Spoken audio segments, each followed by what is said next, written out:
Scientists at the Scripps Research Digital Trial Center in La Jolla will be conducting a study to investigate whether wrist-worn devices such as activity trackers and smartwatches can help people with long COVID reduce the severity of their symptoms. Yeah, long COVID, so tough on so many people. The principal investigator, Dr. Julia Moore-Vogel, is joining us now, who's been battling long COVID for over a year. She's joining us live to discuss more about the study. Thank you for joining us. Thanks for having me. Well, tell us more about this study in terms of what the CDC is saying and long COVID and how important it is for those experiencing it, that it's really being addressed in this manner. Absolutely. So about 1 in 15 U.S. adults currently have long COVID, which, sounds like a really high number to some people, but many people don't talk about their experience. There are actually no FDA-approved treatments at this point, which is shocking given that we're 4 years into the pandemic. And this study is really looking to validate something that came from the patient community. I've had long COVID now for 3.5 years, and the patients in the community that started a few months before me are the ones that taught me how to use these wrist-worn wearables for pacing. And so it's the idea that if you do less, you can avoid making your symptoms worse. Excuse me.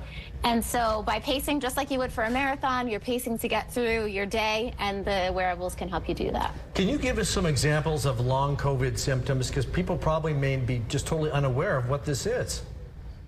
Absolutely, you're right. Awareness is a major problem. So one of the most common things that people think of is fatigue, where you just have difficulty getting out of bed. There's also problems with heart rate and blood pressure, where you just stand up and your heart rate goes through the roof. Those are probably the two most common, but there are actually over 200 different symptoms that can manifest as part of long COVID, which is part of the challenge. There are probably subtypes of disease under there, and all we know is that they all start with a COVID-19 infection, and it can manifest in many different ways. So I would say if you know you had COVID, or you're ill after some sort of infection for over a month after you were initially sick, talk to your doctor about it and see if they can help you. Well, you mentioned the, smart trackers and wearing, it's kind of equivalent to Fitbits, if that's something, or smartwatches that people might be familiar with. How exactly are you going to conduct this study by using these? Is it only people that have long COVID that will be participating, or how are you conducting it? Yeah, so the study is both for people who already have a wearable device like a Fitbit or an Apple Watch, and then people that don't already have the devices. We will be distributing Garmin devices to them. I have mine here that I basically never take off.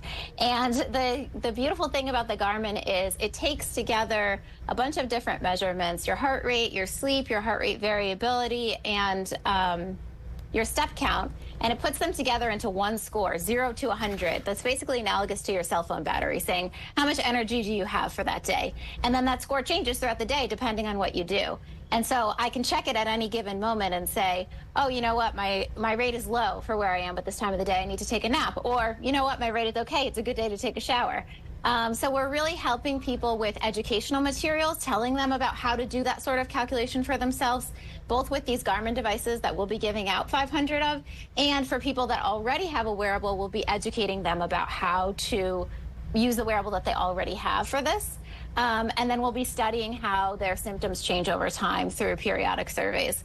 And for folks that are interested in joining, the website is longcovid.scripps.edu. All right, Dr. Julia Moore-Vogel, thank you so much for joining us tonight. Fascinating, and we look forward to see the results. Yeah, and we certainly hope you feel better. Better health to you and everybody in the study. Exactly. Appreciate that. Thanks. Thank you. Well, it's fascinating. Look at long COVID really plaguing so many Americans.